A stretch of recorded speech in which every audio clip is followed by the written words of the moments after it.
নমস্কার, আমি তাপসী রান্নাঘরে সকলকে অনেক স্বাগত জানাই। চলে এসেছি আবার একটি সম্পূর্ণ নতুন রেসিপি নিয়ে। আজকের রেসিপি আমসত্ত্ব। কাঁচা আমের আমসত্ত্ব, কোনো রকম কালার বা মশলা ছাড়াই। তো দেখুন, এখানে 1 কিলোতে একটুখানি বেশি আমি কাঁচা আম নিয়েছি। আমগুলো প্রথমে ভালো করে খোসাগুলোকে ছাড়িয়ে নেব। প্রথমে আমগুলো একবার আমি ভালো করে ধুয়ে নিয়েছিলাম, আর ছাড়িয়ে নিয়ে আবারও একবার ভালো করে আমি ধুয়ে নেব। তো দেখুন, ঠিক এইরকম ভাবে সমস্ত আমগুলোরই খোসাগুলো আমি ছাড়িয়ে নেব। তো খোসাগুলো আমি ছাড়িয়ে নিয়েছি। এইবার আমগুলোকে যেমন খুশি ছোট ছোট টুকরো করে কেটে নিলেই হবে, যেহেতু এগুলো তো আটি হয়ে গেছে। তাই কিন্তু দেখুন, শাঁসগুলোকে নিয়ে নেব, আটিগুলোকে ছাড়াই। তাই এখানে দেখুন, এরকম ভাবে আমগুলোকে আমি ছোট ছোট টুকরো করে নিচ্ছি। আর এখানে যে আটিটা হয়েছে সেটাকে বাদ দিয়ে দেব। ব্যাস, এবার আমগুলোকে দেখুন এরকম ছোট ছোট টুকরো করে নেব। যেরকম খুশি ছোট ছোট টুকরো করলে যথেষ্ট, আমগুলোকে সেদ্ধ করা নিয়ে কথা। তো দেখুন, ঠিক এরকম ভাবে সব আমগুলোকেই আমি কিন্তু টুকরো করে নেব। আর এই কাঁচা আমের আমসত্ত্ব খেতে কিন্তু বেশ ভালো লাগে। তো দেখুন, এখানে সমস্ত আম আমি টুকরো করে নিয়েছি। টুকরো করা আমগুলোকে আবার একবার ভালো করে আমি ধুয়ে নেব। চলুন, এবার আমগুলোকে আমি ধুয়ে নিয়েছি এইদিকে, আর এইদিকে দেখুন একটা পাত্রে আমি জল বসিয়ে দিয়েছি। সেখানে আমি পরিমাণ মতো দিয়ে দিয়েছি নুন। নুনটা কিন্তু অবশ্যই আমের পরিমাণটা বুঝে দিতে হবে। এই ধুয়ে নেওয়া আমগুলোকে এবার আমি জলের মধ্যে দিয়ে দিলাম, কারণ আমগুলোকে কিন্তু সেদ্ধ করে নিতে হবে। আমসত্ত্ব করে নেওয়ার জন্য কিন্তু আমটা সেদ্ধ করে নেওয়াটাই জরুরি। তাই এখানে দেখুন দিয়ে দিয়েছি, আমটা একটু ভালো করে নেড়ে দিলাম, কারণ জলের মধ্যে নুনটা আমি দিয়ে দিয়েছিলাম। ব্যাস, এবার আমটাকে আমি মানে ঢাকা দিয়ে দেব। তার আগে একটুখানি আমি দিয়ে দিলাম এখানে দারুচিনি, এতে সুন্দর একটা ফ্লেভারের জন্য। দেখুন, আমটা কিন্তু সুন্দরভাবে বেশ অনেকক্ষণ আমি রেখেছিলাম, প্রায় 10-12 মিনিট মতো, আর আমগুলো সুন্দরভাবে সেদ্ধ হয়ে গেছে। তো এখানে আমি গ্যাসটাও বন্ধ করে দিয়েছি, আর সুন্দর সেদ্ধ হয়েছে। এবার আমগুলোকে আমি ভালো করে আমের পাল্পটাকে বার করে নেব। তাই একটা ঠিক এরকম নেটের ঢাকনা নিয়েছি আমি, তার মধ্যে আমগুলোকে দিচ্ছি, আর ভালো করে আমের পাল্পটা কিন্তু আমি বার করে নিচ্ছি। দেখুন, ঠিক এইরকম ভাবেই কিন্তু আমের পাল্পগুলোকে ভালো করে বার করে নিতে হবে। আর দেখুন, ওপরে যে অংশগুলো, দেখুন এই যে ছোবা ছোবা যে অংশগুলো, যে আঁশটা রয়েছে, সেটা কিন্তু এই ছাকনাতেই ধরা থেকে যাবে। দেখুন, পুরো আমের পাল্পটা আমি এখানে বার করে নিয়েছি। যে কড়াইয়ে আমি আমটা সেদ্ধ করেছিলাম, সেই কড়াইয়ে আমি আবারও আমটা দিয়ে দিলাম। আপনারা অন্য কড়াইও করতে পারেন, বা সেই কড়াইও যে আমটা নিয়ে নিতে পারেন। দেখুন, ভালো করে আমের পাল্পটা কড়াইয়ে নিয়ে নেব। আর খুব সহজ, আমসত্ত্ব করা কিন্তু একেবারেই সহজ। আর দেখুন, মিষ্টির জন্য এখানে আমি 1 কাপ দিয়ে দিলাম চিনি। আপনারা কিন্তু আপনাদের পরিমাণ মতো দেবেন। আমি কিন্তু খুবই মিষ্টি এটাকে করছি না, হালকা একটা টক টক থাকবে, খেতে কিন্তু বেশ ভালো লাগবে, সেই মতোই আমি করছি।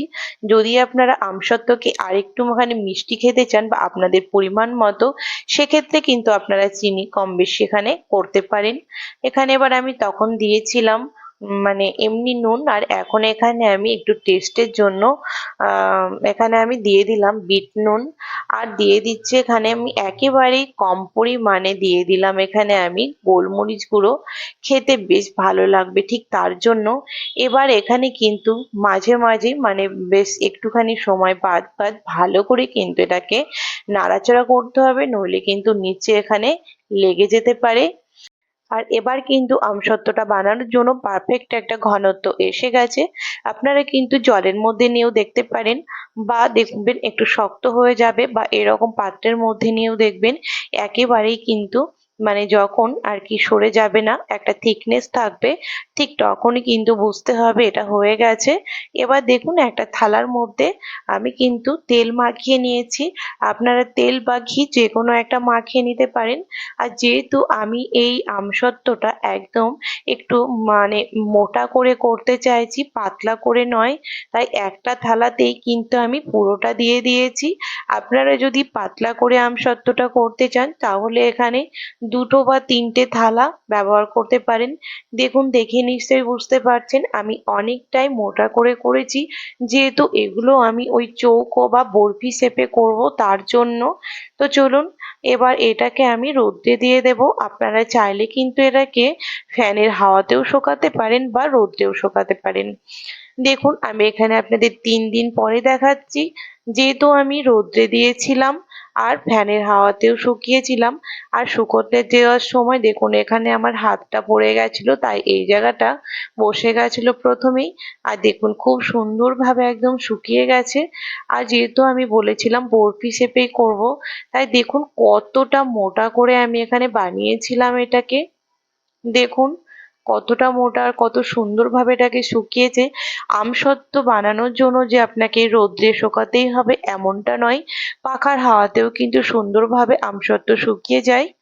দেখুন এবার চলুন একবার পিস পিস করে আপনাদের কেটে দেখাই এটা কতটা সুন্দর মোটা হয়েছে। আর খেতে কিন্তু অসম্ভব ভালো লাগে। আপনারা অল্প দিন রাখতে চাইলে এটা বাইরে রাখতে পারেন, আর যদি ভাবেন এটাকে বেশি দিনের জন্য রাখবেন তাহলে কিন্তু আপনারা এখানে একটা এয়ারটাইট কন্টেনারে করে সারা বছরের জন্য ফ্রিজে রেখে দিতে পারেন। সারা বছর কিন্তু ভীষণ ভালো থাকে। দেখুন এখানে কতটা মোটা হয়েছে দেখুন। দেখুন দেখে নিশ্চয়ই বুঝতে পারছেন। আর এটা খেতেও কিন্তু বেশ ভালো লাগে। মাঝে মাঝে এগুলোকে বার করে কিন্তু মশলা মাখিয়েও খেতে পারেন, তাতেও কিন্তু বেশ ভালো লাগে। দেখুন আমি কিন্তু এখানে চৌকো চৌকোই করছি, আপনারা চাইলে কিন্তু এখানে বরফি শেপেও করতে পারেন। আর দেখুন আমি কিন্তু একদম ছোট ছোট চৌকো করে এখানে কেটে নিচ্ছি। আর যারা আমার রেসিপি যদি আপনাদের ভালো লেগে থাকে তাহলে কিন্তু লাইক শেয়ার করতে ভুলবেন না। কমেন্টে আমাকে অবশ্যই জানাবেন এই আমসত্ত্বের কাঁচা আমের আমসত্ত্বের রেসিপি আপনাদের কেমন লেগেছে। এখানে কিন্তু আমি কোনো রকম কালার বা এখানে কোনো রকম মশলা ব্যবহার করিনি। একদম আমি কিন্তু এখানে প্লেন আমসত্ত্ব করেছি। এটাকে সারা বছর কিন্তু আপনারা মানে বানিয়ে সংগ্রহ করে রাখতে পারেন সারা বছরের জন্য।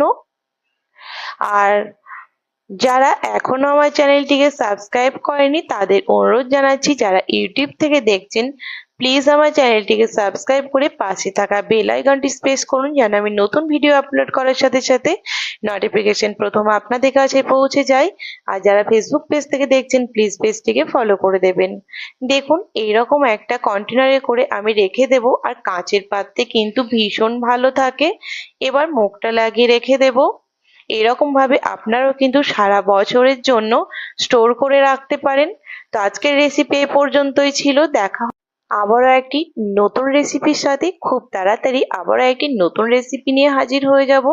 আপনারা সকলেই ভালো থাকবেন, সুস্থ থাকবেন। ধন্যবাদ।